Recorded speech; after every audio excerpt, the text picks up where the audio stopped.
ముద్రగడ గారి అమ్మాయి శ్రీమతి కాంతి గారు, వారి అల్లుడు శ్రీ చందు గారు నాకు ఒకటే చెప్పారు ఈ రోజున. నాకు నిజంగా అమ్మ, నేను మీ ఇంత తుని ప్రత్యేకించి అల్లూరి సీతారామరాజు పాదాల సాక్షిగా చెప్తున్నా, నాకు వారికి ఒక కుమార్తె ఉన్నందని కూడా అసలు విషయం నాకు తెలియదు. కాంతి గారు ఉన్నారు అని నాకు విషయం కూడా తెలియదు. నేను మనస్ఫూర్తిగా చెప్తున్నాను, నాన్నగారిని ఒక మాట అనాలని కానీ ఆయన వైసీపీకి వెళ్ళినా నాకేం ఇబ్బంది లేదు, గౌరవిస్తాను పెద్దల్ని.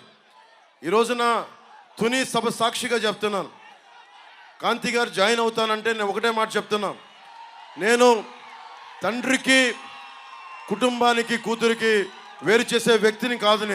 నేను మీ నాన్నగారికి, నాకు ఎందుకంటే ఒక తండ్రి బాధ నేను అర్థం చేసుకోగలను, కూతురు బాధ్యత నేను అర్థం చేసుకోగలను. నేను మీకు మాట ఇస్తున్నాను, మీకు నేను గౌరవం ఇచ్చే బాధ్యత మీ వారికి, మీ ఇద్దరికి.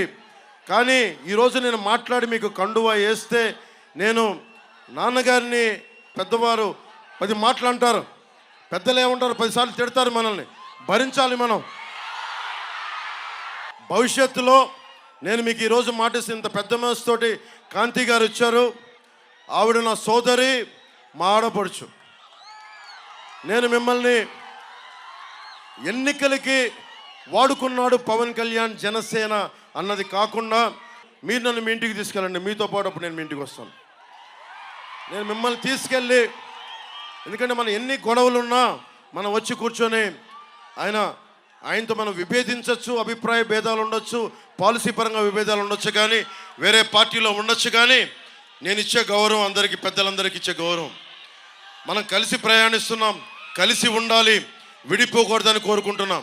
నేను సగటు రాజకీయ నాయకుడిని కాదు, నేను మీ ఇంటి వాడిని, మీ కుటుంబ సభ్యుడిని, మీ సోదరుల్లో ఒకరిని, మీ అన్నదమ్ముల్లో ఒకరిని, సాటి మనిషిని, మానవ హక్కుల్ని కాపాడుకోవాలనుకునేవాడిని. నేను ముఖ్యంగా సోదరి కాంతి గారికి, వారి శ్రీవారు చందు గారికి కూడా ప్రత్యేకించి నేను మాటిస్తున్నాను, మిమ్మల్ని అందరి కుటుంబ సభ్యులతోటి మిమ్మల్ని తీసుకెళ్ళి అప్పుడు నేను జనసేనలో మిమ్మల్ని సంపూర్ణంగా ఆహ్వానిస్తాను.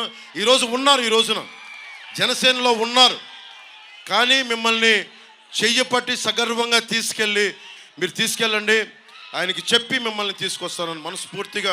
ఇక్కడ మీరు బాగుండాలి, తల్లిదండ్రులు దీవెన ఉండాలి ఎవరికైనా. సోదరి కాంతి గారికి మనస్ఫూర్తిగా మీ అందరి తరపున ధన్యవాదాలు తెలుపుకుంటూ, నేను కులాలనే కలిపేవాడిని, పార్టీలనే కలిపేవాడిని, కుటుంబాన్ని వేరు చేస్తామా? కుటుంబాన్ని కలుపుతాం. ముద్రగడ గారిని, కాంతి గారిని కలుపుతాం తప్ప మనం కూర్చొని వేరు చెయ్యం. అలా పరిస్థితి ఎప్పుడు తీసుకురాం.